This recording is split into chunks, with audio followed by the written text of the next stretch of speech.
Hello students, कक्षा 12 की भूगोल की कक्षा में आपका स्वागत है। आज हम लेक्चर नंबर 23 में चौथे अध्याय में मानव विकास के 4 स्तंभों का अध्ययन करेंगे। देखिए, मानव विकास के 4 स्तंभ बहुत ही महत्वपूर्ण चीज़ है, बहुत काम की चीज़ है बच्चों।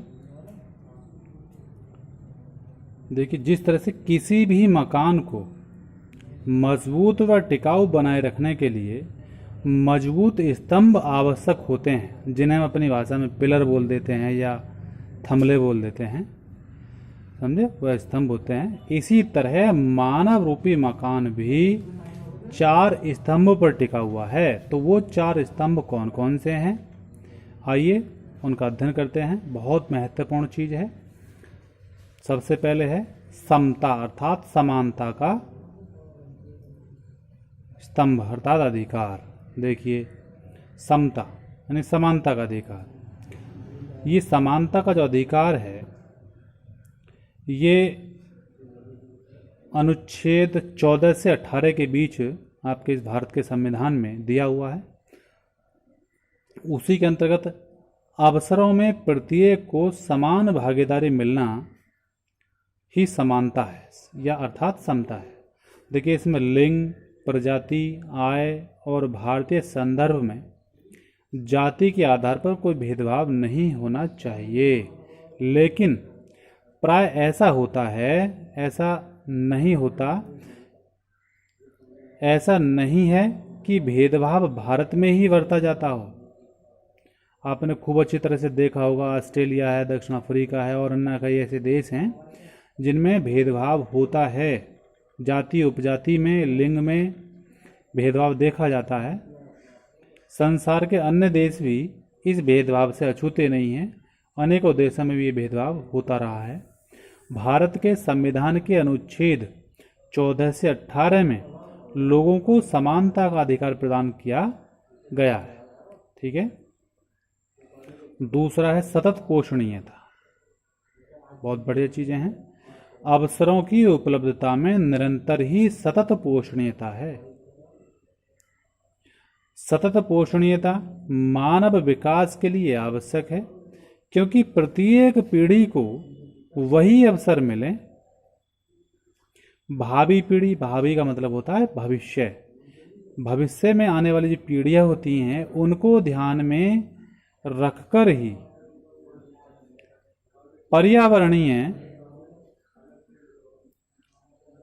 वित्तीय और मानव संसाधनों का उपयोग करना चाहिए। अब क्यों करना चाहिए? ध्यान में, भावी पीढ़ियों को ध्यान में रखकर क्यों उपयोग करना चाहिए, उसका उदाहरण दिया हुआ। यूके में कोयले और लोहे के जो भंडार हैं लगभग समाप्त हो चुके हैं, क्योंकि जो संयुक्त राज्य अमेरिका है ना, उसमें बहुत तीव्र गति से विकास होता चला आ रहा है। वहाँ जो भी आपके खनिज हैं, जैसे कोयला है या लोहा है, उनका बहुत तेज गति से दोहन किया गया है। और तेज गति से दोहन होने के बावजूद वहाँ के अधिकतर जो भंडार हैं वो समाप्त हो चुके हैं। इस देश में लोहे के शेष 3 कारखाने विदेशी कोयले और लोहे के बल पर चल रहे हैं। बाकी सभी में कुछ संसाधनों की कमी देखने को मिल रही है। तीसरा है सशक्तिकरण।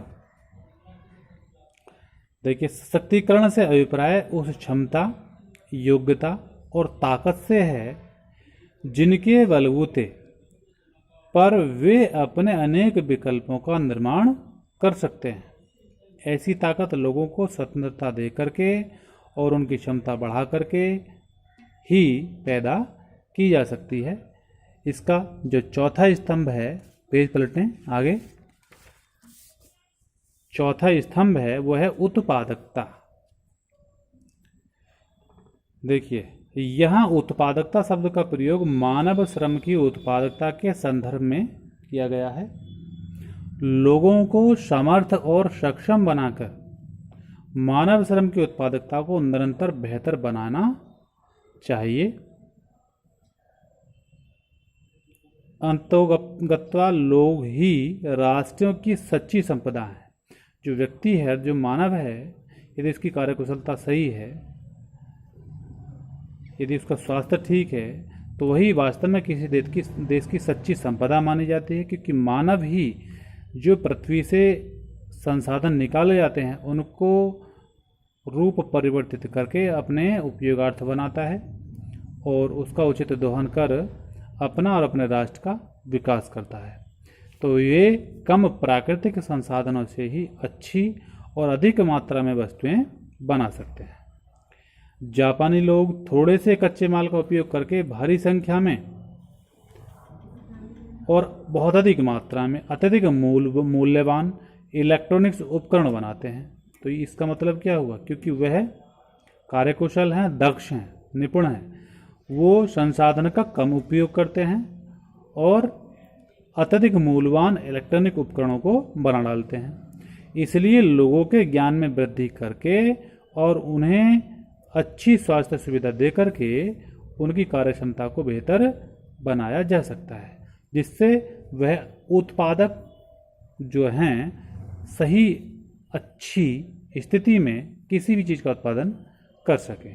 तो इस तरह से ये आपके 4 स्तंभ हैं, 4 महत्वपूर्ण संकल्पनाएं हैं, जिनके ऊपर एक मानव रूपी जो मकान है वो टिका हुआ है। बहुत महत्वपूर्ण चीज़ है, बहुत अच्छी चीज़ है, मानव विकास के 4 स्तंभ। इसको आप याद करें अच्छी तरह से और फिर उसके बाद अपनी कॉपी में नोट कर लें। धन्यवाद।